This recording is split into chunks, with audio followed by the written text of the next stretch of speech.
In addition to the economic, industrial, and social changes that were taking place in America during the 1920s, an artistic and cultural renaissance occurred.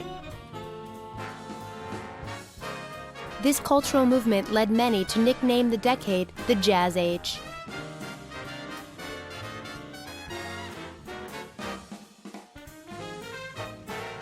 This renaissance got its start in African American communities.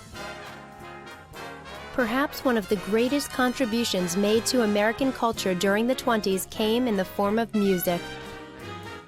African American musicians first developed jazz in the city of New Orleans, Louisiana. Jazz musicians combined the sounds of the Caribbean, West Africa, and the cotton fields of the rural South into a uniquely American musical form. Ideal for dancing, the new sound quickly gained popularity in speakeasies and nightclubs from New York to Chicago.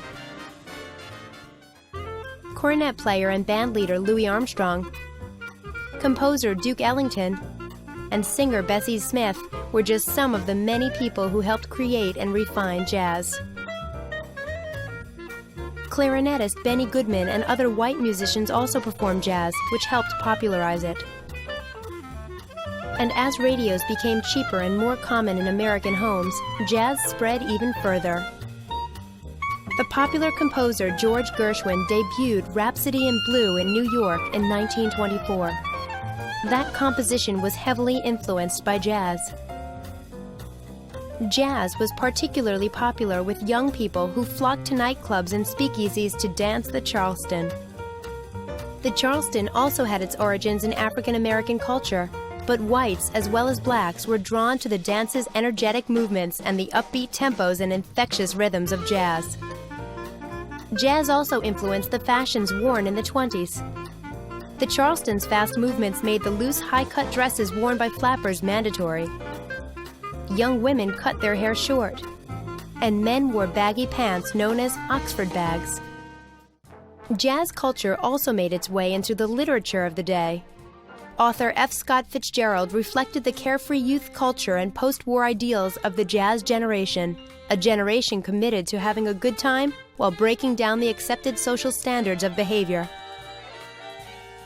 While the sexes may have become more equal during the Jazz Age, barriers between the races remained. Many jazz clubs, including the famous Cotton Club in New York City's Harlem neighborhood, let in white customers only. Although it would take decades before African Americans would gain the same rights as whites, the popularity of jazz helped elevate their status in society. But jazz was just one part of a cultural movement taking place in New York during the 1920s. Called the Harlem Renaissance, this movement included literature and politics too. Writer Langston Hughes helped introduce African American culture and concerns to the world.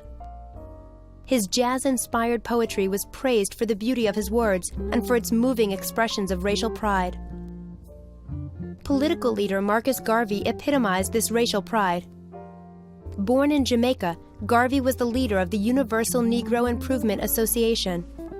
Designed to promote the spirit of race pride, the UNIA worked to foster worldwide unity among all blacks. Garvey urged blacks to create an independent economy. He encouraged founding a new nation in Africa that would provide African Americans the liberties they were denied at home. Although many Americans resisted the social changes taking place during the 1920s, the Jazz Age marked the first time that African American music and culture made their way into popular culture. And for the first time in America, the culture of a minority was embraced by the majority.